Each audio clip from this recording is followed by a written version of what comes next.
Waalaikumsalam, berjumpa lagi bersama saya Sandro Jabrik, wong gandeng sak donya. Mohon untuk tidak menyebutkan nama dan identitas dalam percakapan ini karena percakapan ini saya naikkan dalam konten YouTube. Gimana, Mbak?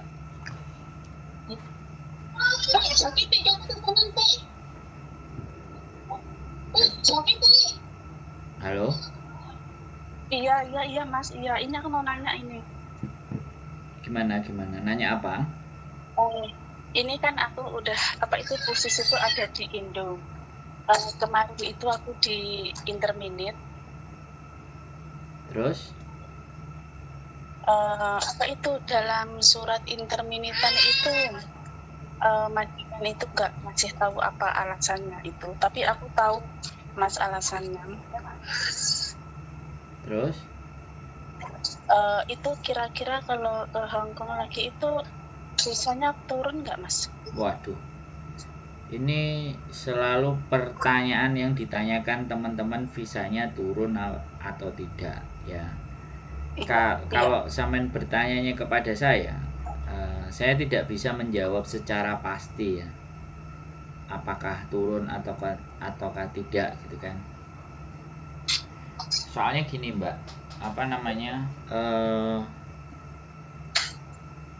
turun dan tidak itu tergantung dari pegawainya imigrasi Mbak. Halo? Iya. Nah, statusnya sampean juga, kronologisnya sampean di interminate itu apa, terus sampean non apa X, itu kan sampean nggak cerita sama sekali ke saya. Jadi saya menganalisa masalah itu nggak bisa ketika sampean hanya bertanya turun atau tidak, kan begitu logikanya. Iya. Sekarang aku mau cerita masalahnya gitu Mas ya. Nah, jadi yang pertama cerita interminate, yang kedua cerita historinya sampean. Dan itu jangan, kalau sampean ada yang ditutupi dan saya nggak clear jelasnya, saya nggak bisa memberikan gambaran secara tepat gitu.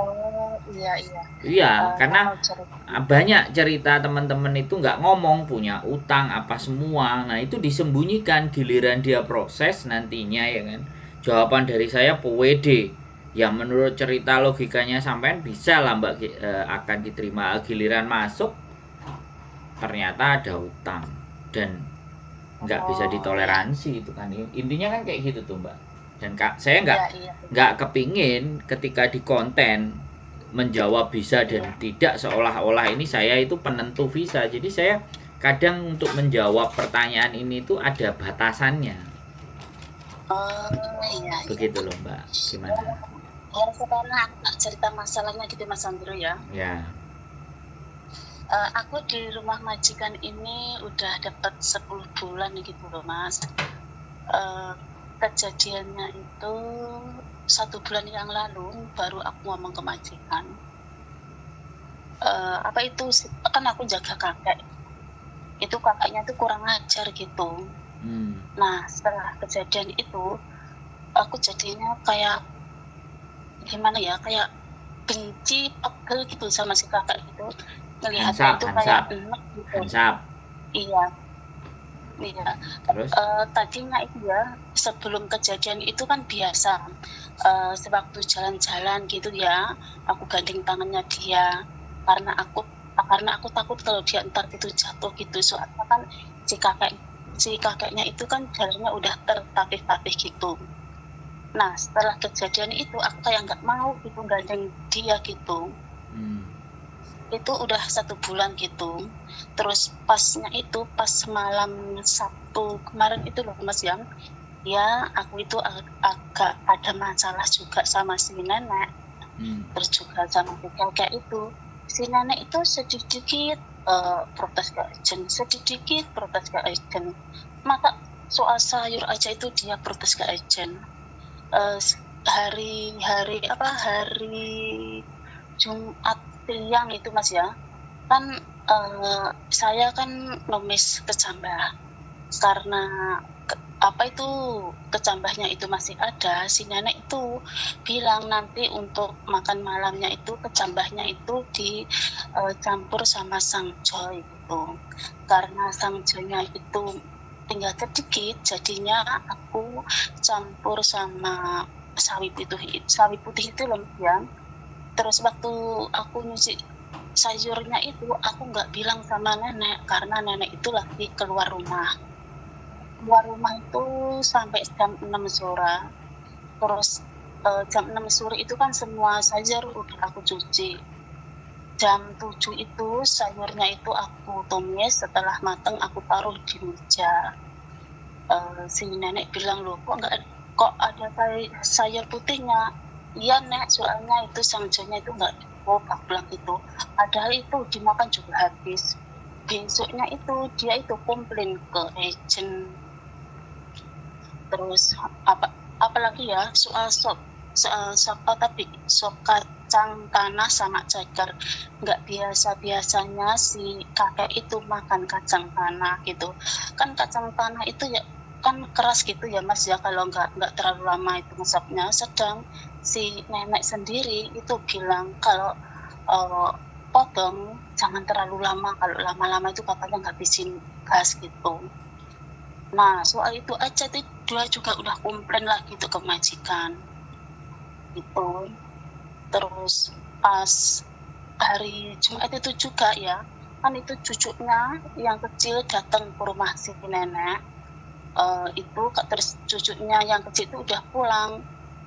Aku nyapu lantai itu loh, mas, aku sapu tipis-tipis gitu karena kelihatan kotor, aku sapu gitu. Dulu tuh si kakek ngomong kalau nyapu itu nanti setelah selesai makan malam gitu. Pikirku karena belum makan malam, sayur aja itu belum aku cuci gitu. Apa itu lantainya aku sapu gitu. Setengahnya itu si kakek itu marah gitu. Apa itu lantai aku sapu. Terus dia sendiri itu katanya aku gila. Nah setelah itu aku agak emosi gitu mas. Aku bilang sama si kakek, bukannya kamu itu yang gila, aku bilang gitu. Terus aku bilang sama si nenek itu kalau kakeknya itu kurang ajar gitu. Dia kayak hansap gitu loh mas Sandro. Langsung aja itu si nenek bilang sama si kakek, dia ngomong kamu hansap, dia bilang gitu. Nah setelah kejadian itu si nenek langsung telepon agent gitu. Nah besoknya gitu apa itu ya, aku itu disuruh tanda tangan apa interminate itu loh mas Sandro. Tanggalnya itu belum dikasih tahu tanggal berapa, cuman disuruh tanda tangan itu. Waktu hari Minggu itu aku masih libur, ternyata aku di intermin itu hari Senin gitu. Hari Senin aku juga langsung keluar rumah. Tapi itu apa itu si nenek bilang, kan aku di sini udah 10 tahun gitu ya, kok 10 tahun 10 bulan gitu ya Mas Sandro ya. Aku tuh nggak dikasih uang cuti tahunan. Uang cuti tahunanku itu diganti hari. Kan pas tanda tangan itu kan hari Sabtu tanggal 21. Terus agentku bilang,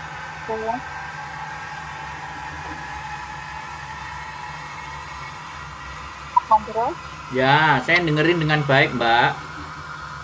Iya. Apa itu kan pas tanda tangan itu tanggal 21. Itu orang bilang, nah, bahwa itu bulan di rumah majikan karena semuanya tidak diganti uang gaji apa itu tahunan itu ya mas 7 hari.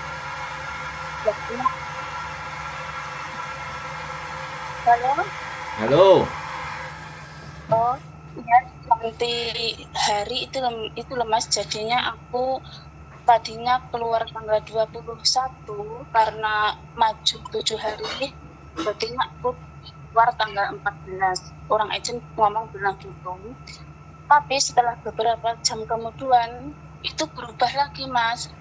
Si nenek bilang, aku pengen Cece itu cepat keluar dari sini gitu. ternyata itu aku tanggal 23 itu surat intermin itu tuh tanggalnya tanggal itu Mas, terus aku disuruh pulang gitu. Jadinya aku nggak apa itu belum ada waktu untuk nyari majikan lagi. Tapi di dalam surat interminitan itu apa itu gak alasan gitu Mas, surat interminitan yang fotokopi kan aku bawa, itu alasannya nggak ada gitu. Oke. Sudah selesai belum? Iya, udah ya. Terus sampean dulu pernah X berapa tahun? Aku dulu itu pernah 7 tahun Mas, tapi 7 tahun di Hong Kong itu aku bahasanya itu kurang lancar. Enggak, pertanyaan saya 7 tahun finish. Aku enggak tanya bahasa sampean lancar atau tidak. Aku bertanya rekodnya sampean itu finish, intermediate, break sebelum-sebelumnya bagaimana gitu loh, Mbak. Iya, 1 tahun aku nge-break, terus 6 tahun aku langsung satu majikan gitu. Oke. Nah, kalau kayak gini kan jelas. Ketika sampean bertanya, kemungkinan visa turun bisa apa enggak, dapat majikan lagi apa enggak, kan bisa diprediksi. Iya, gitu iya loh. Mas. Nah, kalau sampean tuh tanyanya bahwa bisa di approve enggak, nah, kan ngeblank saya Mbak, bisa dipahami enggak? Iya, bisa. Nah, makanya kalau ceritanya kayak gini menurut saya ya enggak ada persoalan, tinggal cari majikan aja. Oh, gitu. Iya. Biarpun di surat interminitan itu enggak ada alasannya gitu. Enggak ada masalah. Oh, iya. Sekarang kan aku udah ada di Indo gitu. Ya nggak ada masalah juga, kecuali ya dalam 1 tahun di 2024 sampai break 2 kali atau 3 kali. Nah itu, atau putus kontrak misalnya, putus kontrak itu bisa interminate, bisa break dalam 1 tahun itu lebih dari 2 kali, lah itu berat untuk bisa diterima. Gitu. Kalau sampean ini kan sudah pernah finish 6 tahun, ya breaknya sudah 1 tahun, cuman 1 tahun tapi tahun berapa nggak jelas, itu kan otomatis rekod sampean terakhir kan baru kemarin di interminate. Nah itu masih memungkinkan ya kan untuk bisa dapat majikan lagi. Bahkan sampean sebenarnya pada saat sudah di interminate itu harusnya ketika ada libur sampean langsung cari majikan biar langsung pulang langsung balik. Kalau kayak gini kan ketika kita proses lagi, ini ada 2 kemungkinan. Bisa jadi sampean diberlakukan potongan lagi 6 bulan. Bisa jadi kalau sampean breaknya itu baru nggak ada 2 bulan, sampean bisa di posisinya bayarnya nggak terlalu gede, 10 bulan. Nah 10 bulan itu bisa jadi juga dikunci sama PT-nya, kita kan juga nggak ngerti. Makanya sampean harus bertanya ke PT-nya. Kalau 1 tahun tambah 2 bulan lagi ya mungkin itu oke. Nah, jadi prosesnya sampean tunggu 2 bulan lagi, nah baru, nah itu persoalannya potongan lagi. Nah, kan seperti itu ceritanya Mbak, bisa dipahami nggak? Bisa. Potongan sampean kan pastinya udah selesai kan? Iya. Nah, potongan selesai otomatis dokumen sampean sudah beres apa belum sampean dipegang tangan? Oh, udah semuanya udah aku pegang kok Mas. Nah kalau sudah kan sampean tinggal bertanya lagi, woi PT, aku kamu kunci apa enggak gitu. Atau kalau sampean misalnya nih prosesnya dengan saya, kita akan cek gitu loh. Kalau sampean ternyata dikunci, maka kita akan berusaha buka kuncinya dengan menghubungi PT yang lama. Nah PT lama kan pasti minta duit. Oh iya. Bisa dipahami cerita saya? Sampean bisa memahami cerita saya kan? Bisa. Tapi gini Mas, kan selama 7 tahun itu kan aku ngomongnya itu belum terlalu lancar kan Mas. Terus apa itu kan rencananya aku mau ke Hong Kong lagi gitu. Tapi yang aku kasih tahu kan cuman yang ada di satu majikan yang hampir yang cuman 10 bulan itu, kira-kira bisa nggak? Yang 7 tahun itu nggak aku ceritakan gitu. Soalnya bahasan itu masih kurang banget aku itu. Dari KTP kelihatan. Ya agent itu kan dari KTP-nya sampean bisa ngelihat tuh Mbak. Sampean nggak cerita pun KTP-nya, sampean itu nggak percaya diri Mbak, masalahnya. Kalau dipaksa Iya, emangnya ngomong itu sampean bisa menurut saya. aku ini begini orangnya itu Mas Sandro itu ngomongnya itu nggak terlalu lancar gitu loh. Makanya setiap hari tuh si nenek bilang katanya aku itu katanya mesek deng kamjon setiap hari dia bilang gitu. Apa? Ya makanya sampean belajar loh. Lah nek sampean gak iso basa terus aku isone piye, Mbak? Kita itu mau bantu. Ya kita bisa bantu, tapi nek sampean dhewenya nggak percaya diri itu terus gimana? Iya. PT orang lain mau bantu sampean, wong diri sampean sendiri aja nggak yakin, itu terus gimana? Pokoknya harus pede kita ya Mas ya, harus berusaha ya Mas ya. Ya ngomong, ya belajar. Jangan sampean ngomong aku orangnya kayak gini lah. Sekarang butuh nggak ke Hong Kong? Kalau butuh ya berjuang, ya berusaha. Kalau Hong Kong mah ditanyain butuh kita nggak? Lah ya kitanya butuh nggak? Hong Kong mah nggak butuh. Kalau Iya, kita mau jahat-jahatan dunia ini, woi, tan ngetut hai. Jadi seperti itu bojoku ini anak ngomong-ngomongan mesti ngentut, gak sopan. Jadi kayak gitu Mbak, orang nolong itu kan dari diri sampean sendiri. Oh iya. Ya walaupun sampean ngomong saya nggak bisa bahasa loh, pemenang nggak bisa bahasa giliran interview ya terus ngomong gak iso bahasa apa ra yo isine jeneng karo majikan. Oh iya. Yang bisa cuman sedikit-sedikit gitu. Makane ya jangan ngomong bisa sedikit-sedikit, siu-siu sik kongtung wang ngono lho ngomongnya. Oh iya. Jadi sampean itu harus bangun kepercayaan diri dulu. Semua orang kalau ditanya kerja bisa, tapi kan nyampe di sini buktinya sampean juga di interminate. Itu seandainya si kakeknya itu nggak hansap itu mungkin insya Allah aku finish. Mbak, gitu. Saya kasih tahu Mbak, jangan menyalahkan keadaan. Saya tidak ingin mengajari orang itu menjadi pecundang. Selalu menyalahkan situasi dan keadaan. Nek sampean pinter, ya. Nek sampean pinter, ya sampean kan bisa jaga diri toh Mbak. Boleh nggak saya ngomong begitu? Iya paham Pak. Nah, jadi yang sudah nggak perlu dibahas. Kita bicara fakta, sampean di interminate.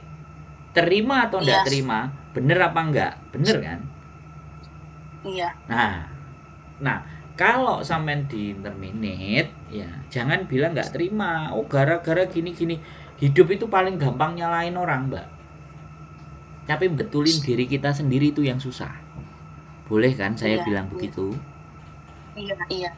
Nah, besok kalau ada pekerjaan lagi dengan hal-hal yang sama, sampean harus bisa berpikir, aku harus kayak gimana nih ngadepi menungso sing hansap ini. Nah, jaga jarak. Ya. Kalau misalnya sakit dan semua ya namanya sekali lagi ya kan. Di dunia ini itu kan yang harus pinter beradaptasi itu diri kita. Bukan dunianya yang harus ngikuti keinginan kita. Boleh kan saya ngomong kayak gitu? Iya Mas, iya. Nah, jadinya sampean harus percaya diri. Ya, walaupun nanti ketemu dengan majikan, siu-siu sik kongkong wae belajar. Makanya mumpung belum ketemu interview sama majikan, dipelajari lagi. Belajar nonton TV yang bahasa Mandarin atau konten bahasa Kantonis atau TV bahasa Kantonis supaya sampean juga belajar mengucap. Gitu loh, Mbak. Iya, Mbak. Kan rezeki sampean itu datang dari kemampuan sampean toh. Boleh kan saya bilang begitu? Iya. Nah, kita nggak pede dengan kemampuan kita. Loh, terus rezekine teko endi, Mbak?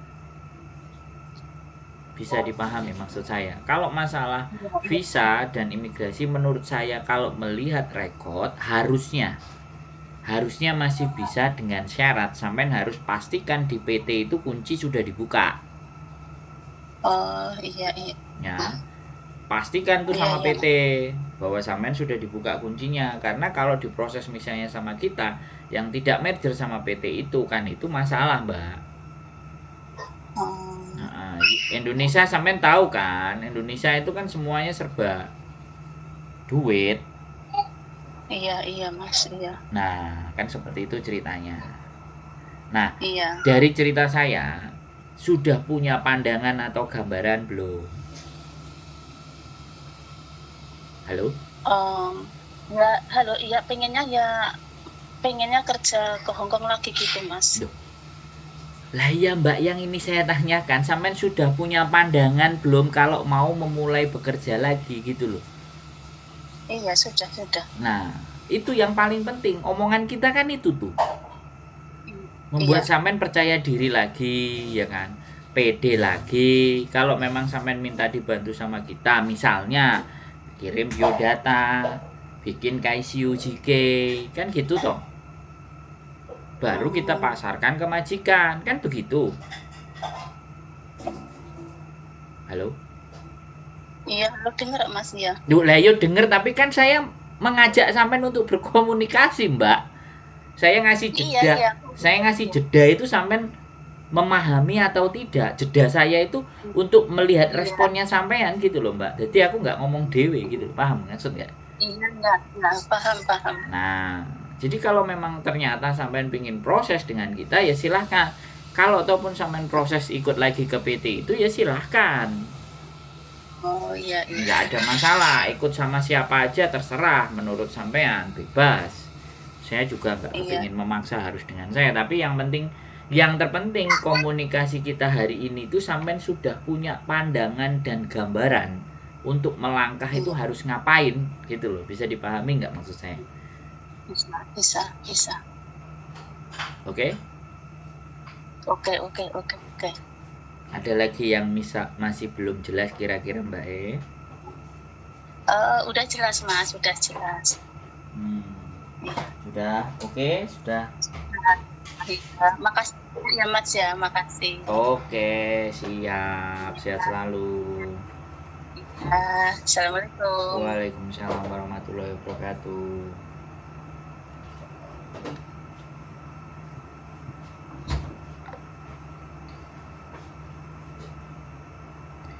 Oke teman-teman semuanya ya, kembali lagi ya, tujuan saya dalam membuat konten ini adalah memberikan pemahaman ya, sesuatu yang galau, yang bingung, yang pusing, yang mumet, bukan sebuah keputusan, tapi memberikan pandangan dari persoalan kita itu bagaimana kita harus menyikapinya, dan kita harus berbuat apa, dan kita harus bagaimana dalam menyikapi persoalan itu, dan keinginan kita pastinya apa, itu yang harus kita sesuaikan. Mungkin itu saja dari saya. Keep stay tune with the channel and see you next video. Bye bye.